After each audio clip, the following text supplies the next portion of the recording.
More than 500 schools were closed today due to the floods in KwaZulu-Natal. A further 97 schools have reportedly been damaged. Let's get an update from the head of department for the Provincial Education Department, Nkosinathi Nqcobo.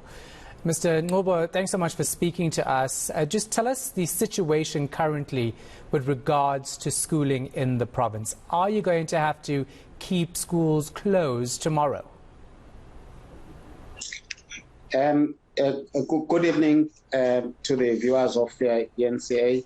The situation in the province, particularly in certain districts around the Durban area in the main and other districts as well, has been very bad to the extent that today some schools couldn't open because they were just totally inaccessible. About 500 schools, were closed today. And I can confirm that some will be closed even tomorrow, for the simple reason that the roads are impassable. In other words, even if it stops raining now, but the roads have been so badly damaged that it's going to be difficult to reach some of our schools, even tomorrow. In terms of the damage to infrastructure, how's that looking? Already we are receiving reports, but so far about 97 schools have been, damaged to varying degrees, because schools were, most of those schools were closed today. We don't have full reports yet in terms of the extent of the damage, but we will be able to get the full extent of the damage tomorrow, as and when some principals report to their schools, just to check the damage done.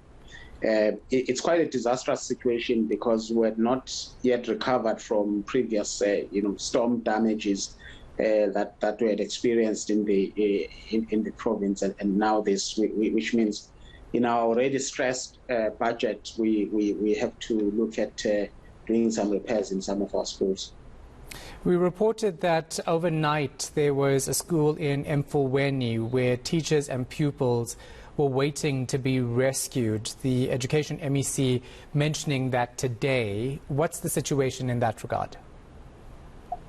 Yeah, the rescue mission has just been completed. In fact, as I'm going through this interview, I'm still at the Virginia airport, where the last group of learners has left. They were fetched from school by helicopter because, like I'm saying, the roads are totally impassable, and there's a bridge that has collapsed not far from that school, and other alternate routes are also damaged. So we had to use a helicopter to rescue the teachers and the learners. There were about 40 learners there and 12 teachers, so it was a total of 52 people who were trapped there in the cold for the whole of last night. But thank God none were injured, and all of them now have been rescued and are safely on their way to join their families. Yeah, just tell us about the circumstances around them being trapped in that school. How did it actually happen, and how do they not have time to escape? You see, the school itself had no problem.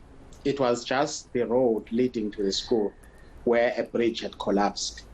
And it was still early in the day. It was around 12 o'clock, and because it was persistently raining, the teachers and the learners were released early to go.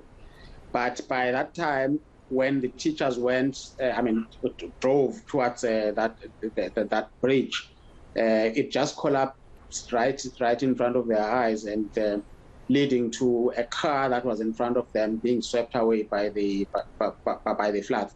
So they had to make a quick U-turn and go back to school.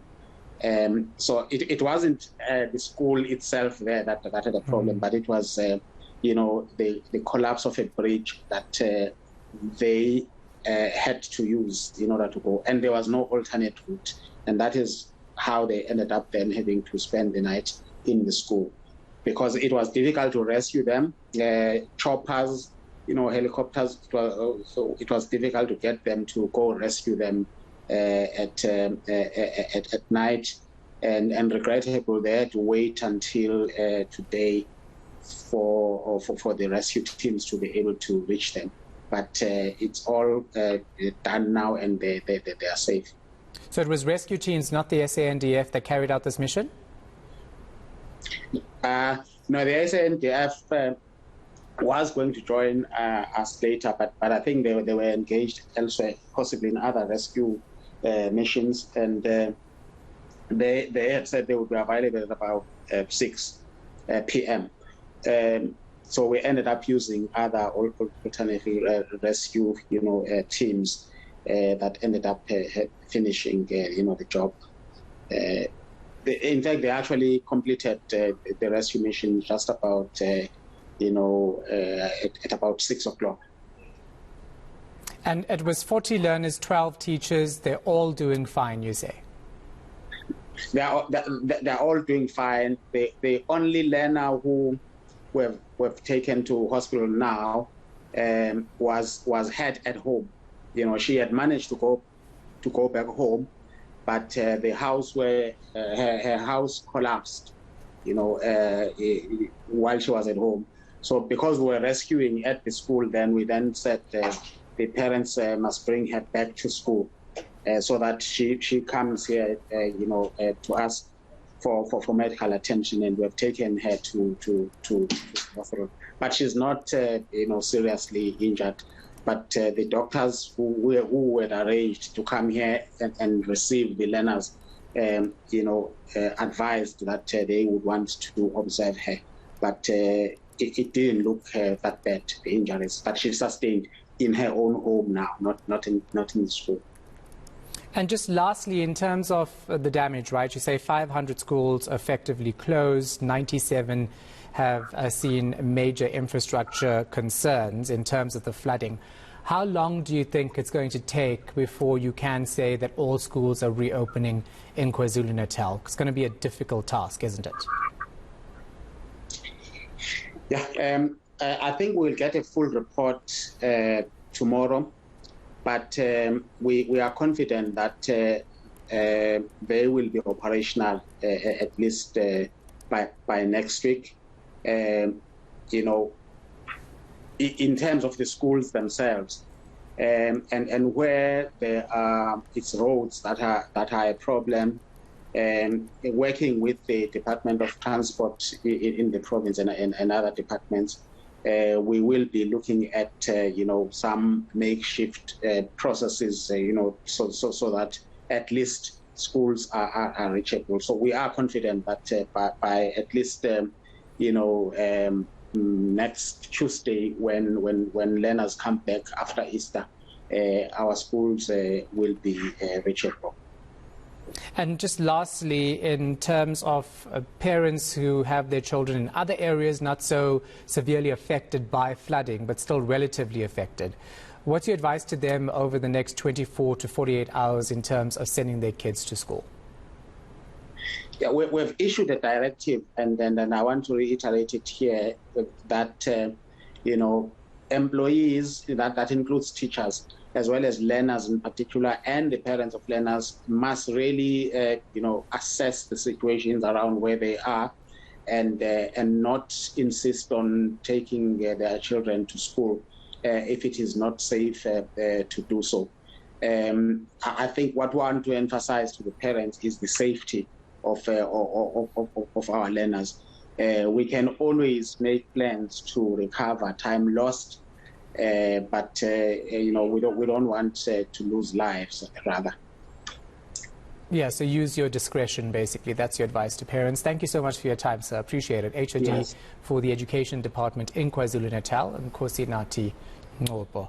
It's so nice to hear that these learners and teachers have actually been incredible. rescued, hey? Because that was something that we were worried about Yeah. just watching overnight and discussing. Absolutely. And the fact that these kids, they might have walked to school and they were airlifted out. I mean, they're going to have a tale to tell. Yeah. And only because it was all safely done and they're safe and sound this evening. I cannot imagine being a parent, knowing that your child is stuck behind a road that has been destroyed by flooding and you can't get to your child. So there must be some very relieved parents in KwaZulu-Natal this evening. Yeah. Yeah, that's certainly very good news to hear indeed.